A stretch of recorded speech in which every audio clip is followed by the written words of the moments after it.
आज घर जाते ही पत्नी के गुस्से से भरे चेहरे को देख रघु भांपने लगा था कि आज कुछ जरूर हुआ है, वरना रोज हंसी खुशी से वेलकम करने वाली पत्नी का चेहरा यूं उतरा हुआ ना होता। लो, तुम्हारी दीदी का पत्र आया है। प्रिया के बढ़े हुए हाथों पर सरसरी सी नजर डाल रघु बोला, रख दो, जरा कपड़े सपड़े तो बदल लूं। पत्र कहीं भागा जा रहा है क्या? प्रिया की हैरत भरी नजरों का मुस्कुराहट से जवाब देता हुआ रघु बाथरूम में घुस गया। प्रिया के उतरे हुए चेहरे का राज भी उस पर खुल गया था। रघु मन ही मन सोचकर खुश उठा। सोच रही होगी कि आज मुझे क्या हुआ है। दीदी का पत्र हर बार की तरह झपट कर जो नहीं लिया। हर साल गर्मी की छुट्टियों में मेरी दीदी के आने का सिलसिला बहुत पुराना था, परंतु विवाह के 5 सालों में शायद ही ऐसा कभी हुआ हो जब उनके आने को लेकर पत्नी से उसकी जोरदार तकरार ना हुई हो। बेचारी मेरी दीदी, जो इतनी आस और प्यार के साथ अपने इकलौते छोटे भाई के घर थोड़े से मान और सम्मान की आशा लेकर आती थी।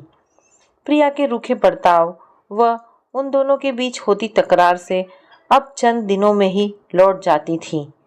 रीता दीदी से रघु का लगाव कम होता भी तो कैसे। रीता 11 साल की ही थी जब माँ रघु को जन्म देते समय ही उसे छोड़ दूसरी दुनिया की ओर चल दी थी। रीता दीदी न होती तो मेरा क्या होता, यह सोचकर ही उसकी आंखें भर उठती। रीता उसकी बड़ी बहन बाद में थी, माँ जैसे पहले थी।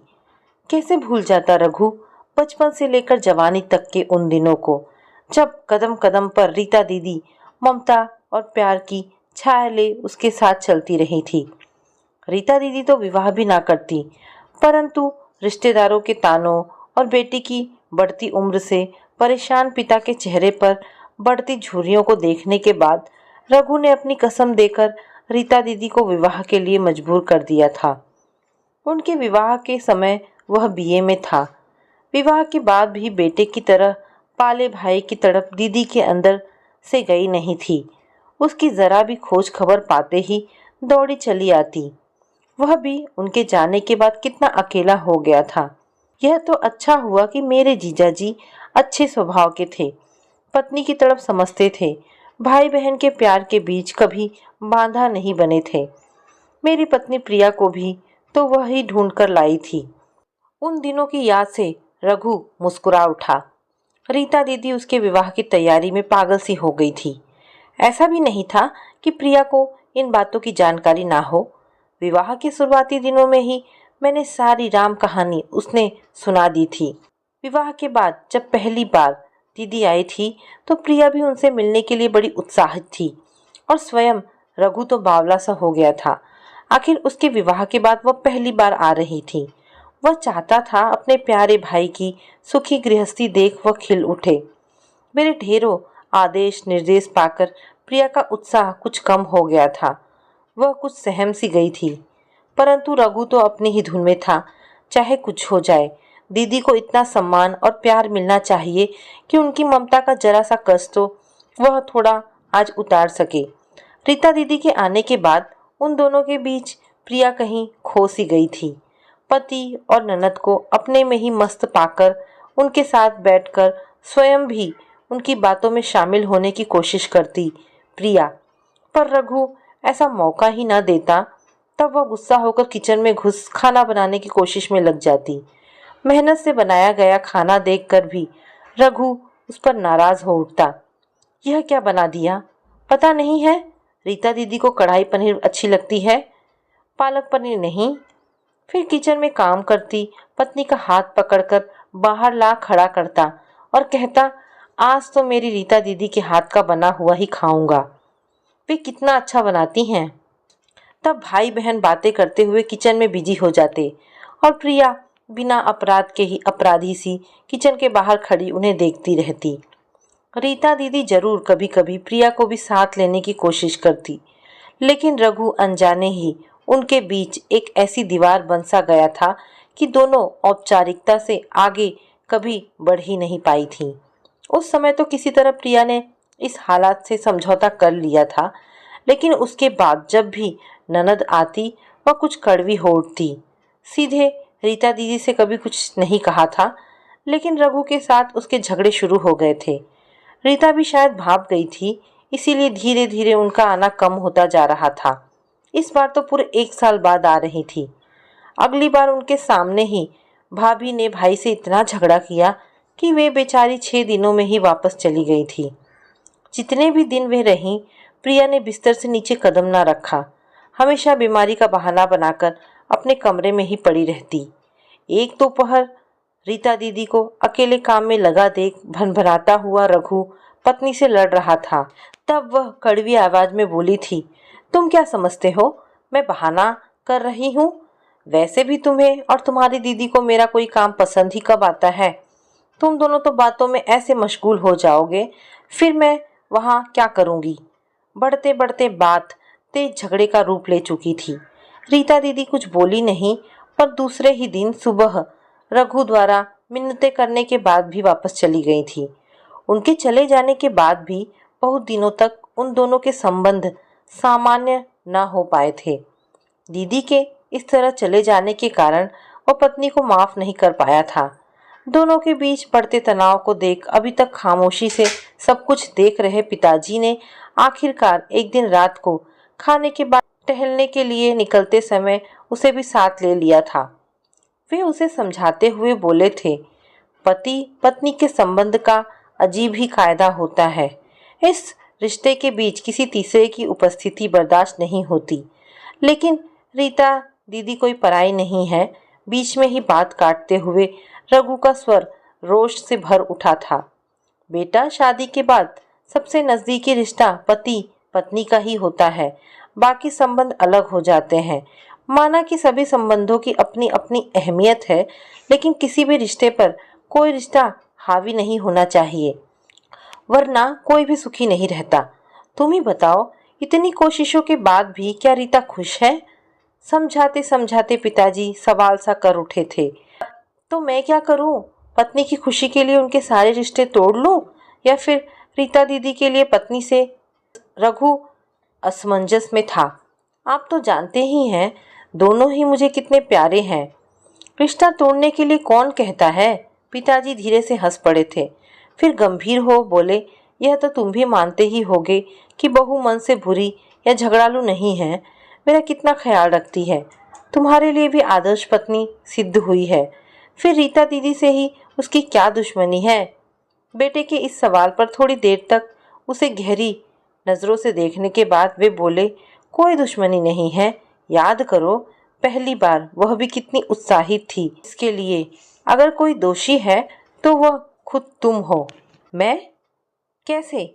सीधे सीधे अपने को अपराधी पा रघु अचकचा उठा था। हाँ, तुम उन दोनों के बीच एक दीवार बनकर खड़े हो। कुछ करने का मौका ही कहाँ देते हो? आखिर वह तुम्हारी पत्नी है और तुम्हारी खुशी के लिए कुछ भी करने को तैयार रहती है, लेकिन तुम हो कि अपनी बहन के आते अपनी पत्नी के पूरे व्यक्तित्व को ही नकार देते हो। पिताजी सांस लेने के लिए तनिक रुके थे। रघु सिर झुकाए चुप बैठा किसी सोच में डूबा सा था। बेटा, मुझे बहुत खुशी है कि रीता और तुम में इतना स्नेह है।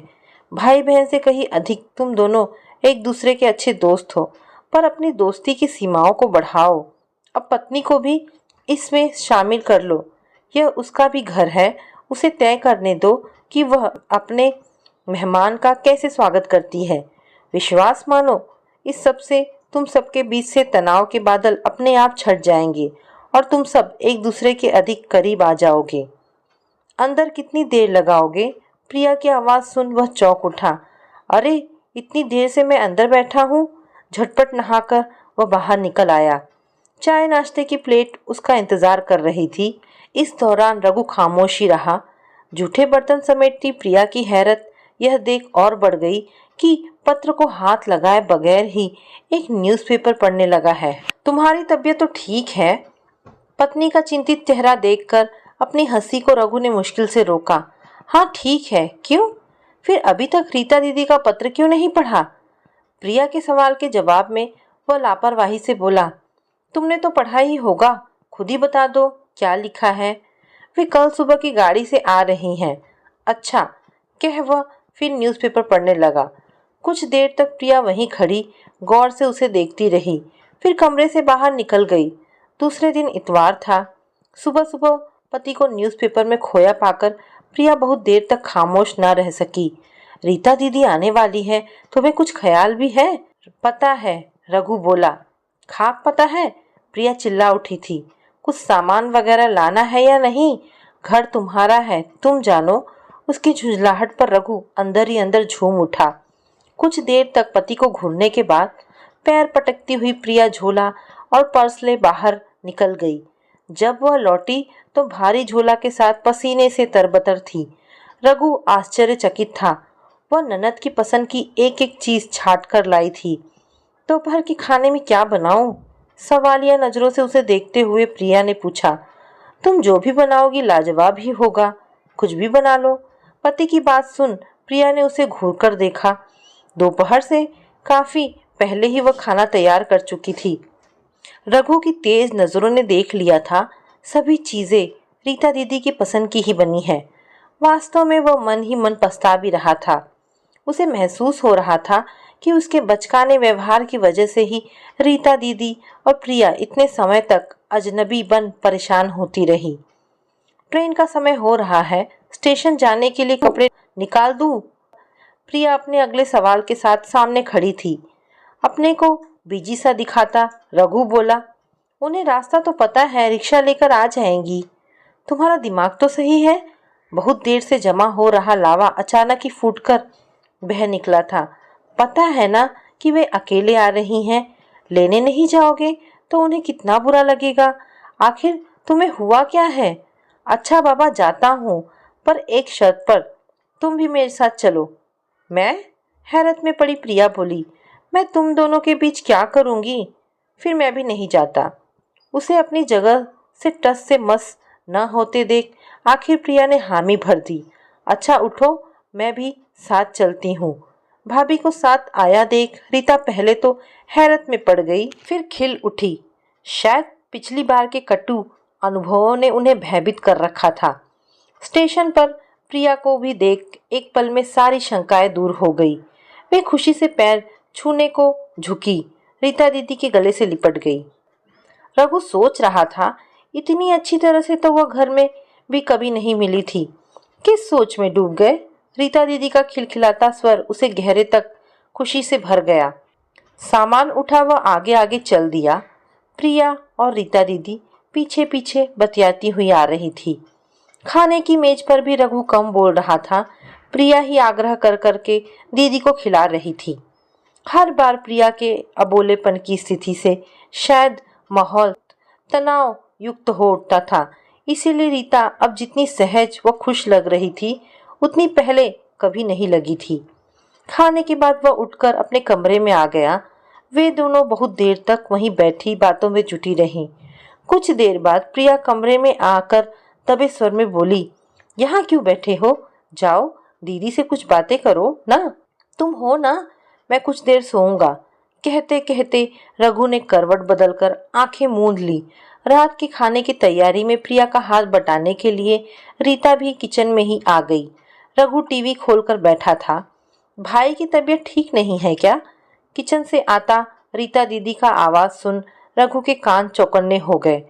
पल भर की खामोशी के बाद प्रिया का स्वर उभरा, नहीं तो आजकल ऑफिस में काम अधिक होने से ज्यादा थक जाते हैं, इसलिए थोड़े खामोश हो गए हैं। आपको बुरा लगा क्या? अरे नहीं, इसमें बुरा मानने की क्या बात है। वैसे भी तुम्हारा साथ ज्यादा भला लग रहा है। पहली बार ऐसा लग रहा है कि अपने मायके आई हूँ। माँ तो थी नहीं, जिनसे यहाँ आने पर मायके का मुझे एहसास होता। पिताजी और छोटे भाई का मान दुलार था तो, पर असली मायके का एहसास तो माँ या भाभी के प्यार और अपनेपन से ही होता है। दीदी मुझे माफ कर दीजिए, प्रिया ने जोर से कहा। मैंने आपके साथ अच्छा व्यवहार नहीं किया। ऐसी बात नहीं है, हमने तुम्हें अवसर ही कहाँ दिया था कि तुम अपना अच्छा या बुरा व्यवहार कर सको। खैर छोड़ो, इस बार जैसा सुकून मुझे पहले कभी नहीं मिला। रीता का स्वर संतुष्टि से भरा था। टीवी के सामने बैठे रघु का मन भी रीता दीदी की खुशी और संतुष्टि देख पत्नी के प्रति वे प्यार और गर्व से भर उठा था। सुबह उसके उठने से पहले ही रीता दीदी और प्रिया उठकर काम के साथ साथ बातों में व्यस्त थी। रात भी रघु जल्दी तो सो गया था। वे दोनों जाने कितनी देर तक एक साथ जागती रही थी। जाने उनके अंदर कितनी बातें दबी पड़ी थी जो खत्म होने का नाम ही नहीं ले रही थी। रघु को एक बार फिर अपनी मूर्खता पर पछतावा हुआ। बिस्तर से उठकर वह ऑफिस जाने की तैयारी में लग गया। कहाँ जा रहे हो? आईने के सामने बाल संवार रहे पत्नी को देख रघु रुक गया। ऑफिस? रीता दीदी आई हैं फिर भी? हमेशा दीदी के लिए रघु पहले पूरे साल की छुट्टियां बचा के रखता था। जितने दिन भी वह रहती वे उन्हें घुमाने फिराने के लिए छुट्टियां लेकर घर बैठा रहता था। छुट्टी क्यों नहीं ले लेते? हम सब घूमने चलेंगे, प्रिया जोर देते हुए बोली। नहीं, इस बार छुट्टियां बचा रहा हूँ। शरारत भरी नजर पत्नी के चेहरे पर डालता हुआ रघु बोला। क्यों जी? पत्नी के सवाल के जवाब में उसने उसे अपने पास खींच लिया। क्योंकि इस बार मैं तुम्हें गोवा घुमाने ले जा रहा हूँ। अभी छुट्टी ले लूंगा तो बाद में नहीं मिलेगी। प्रिया की आंखें भीग उठी थी। शायद वह विश्वास नहीं कर पा रही थी कि पति की जिंदगी और दिल में उसके लिए भी इतना प्यार छुपा हुआ है। अपने को संभाल आंखें पोंछती प्रिया बोली, गोवा जाना क्या रीता दीदी से ज्यादा जरूरी है? मुझे कहीं नहीं जाना, तुम्हें छुट्टी लेनी ही पड़ेगी। अच्छा, ऐसा करता हूँ, सिर्फ आज की छुट्टी ले लेता हूँ, वह समझौते के अंदाज में बोला। लेकिन इसके बाद जितने भी दिन रीता दीदी रहेंगी तुम ही उन्हीं के साथ रहोगी। मैं अकेले? प्रिया घबरा रही थी। मुझसे फिर कोई गलती हो गई तो क्या, उसे सुधार लेना। मुझे तुम पर पूरा विश्वास है। मन ही मन सोचता जा रहा था रघु। मैं भी तो अपनी गलती ही सुधार रहा हूँ। वह पति की प्यार और विश्वास भरी निगाहों को पल भर देखती रही, फिर हंसकर बोली, अच्छा अब छोड़ो, चलकर कम से कम आज की पिकनिक की तैयारी करो। रीता पूरे 20 दिनों के लिए रुकी थी। प्रिया और उनके बीच संबंध बहुत मधुर हो गए थे। इस बार पिताजी भी अधिक खुश नजर आ रहे थे। दीदी के जाने का दिन जो नजदीक आ रहा था, प्रिया उदास होती जा रही थी। आखिरकार जीजाजी के बुलावे के पत्र ने उनके लौटने की तारीख तय कर दी। दौड़ी दौड़ी प्रिया बाजार जाकर दीदी के लिए साड़ी और जीजाजी के लिए कपड़े खरीद कर लाई थी। तरह तरह के पापड़ और अचार रीता के मना करने के बावजूद उसने बांध दिए थे। रात की ट्रेन थी। प्रिया दीदी के साथ के लिए तरह तरह की चीजें बनाने में व्यस्त थी। रघु सामान पैक करती दीदी के पास आ बैठा। रीता ने मुस्कुराकर उसकी तरफ देखा। अब तुम कब आ रहे हो पत्नी को लेकर? आऊँगा दीदी, जल्दी ही आऊँगा। तुम नाराज तो नहीं हो ना? किस लिए? उसके बालों में हाथ फेरती हुई दीदी एकाएक ही उसकी बात सुन हैरत में पड़ गई। मैं तुम्हारे साथ पहले जितना समय नहीं बिता पाया ना? रघु बोला। नहीं रे, बल्कि इस बार मैं यहाँ जितनी खुश रही हूँ उतनी पहले कभी नहीं रही। भाभी के होते मुझे किसी भी चीज़ की कमी महसूस नहीं हुई। एक बात बताऊँ, मुझे बहुत डर लगता था। तेरे इतने प्यार जताने के बाद भी लगता था मेरा भाई मुझसे अलग हो जाएगा। कभी कभी सोचती शायद मेरे आने की वजह से ही प्रिया और तुम्हारे बीच झगड़ा होता है। तुझे देखने के लिए मन न तड़पता तो शायद यहाँ कभी आती ही नहीं। भाभी के इस बार के अच्छे व्यवहार ने मुझे एहसास दिलाया है, भाई तो अपना होता ही है पर भाभी को अपना बनाना पड़ता है, क्योंकि वह अगर अपनी ना बने तो धीरे धीरे भाई भी पराया हो जाता है। आज मैं सुकून महसूस कर रही हूँ। प्रिया जैसी अच्छी भाभी के होते मेरा प्यारा भाई कभी पराया नहीं होगा। इन सब से भी बढ़कर पता है उसने क्या दिया है मुझे? क्या? मेरा मायका, जो मुझे पहले कभी नहीं मिला था। भाभी ने मुझे वह सब दे दिया है। रीता की आंखें बरस उठी थी। दीदी को ट्रेन में बिठा रघु उनका सामान व्यवस्थित करने में लगा हुआ था। प्रिया दीदी के साथ ही बैठी उन्हें छुट्टियों में आने के लिए मना रही थी। हमेशा उतरे मुंह से वापस होने वाली रीता का चेहरा इस बार चमक रहा था। ट्रेन की सीटी की आवाज के साथ ही रघु ने कहा, उतरो प्रिया, ट्रेन चलने वाली है। प्रिया दीदी से लिपट गई। जल्दी आना और जाते ही पत्र लिखना। अब पहले तुम दोनों मेरे घर आना। भीगी आंखों के साथ रीता मुस्कुरा रही थी। तो दोस्तों, ये कहानी यहाँ पर समाप्त होती है। आशा करती हूँ आपको ये कहानी ज़रूर पसंद आई होगी। अगर आपको ये कहानी पसंद आई है तो प्लीज़ मुझे कमेंट करके अवश्य बताएं और इस वीडियो को लाइक एंड शेयर करें। धन्यवाद दोस्तों।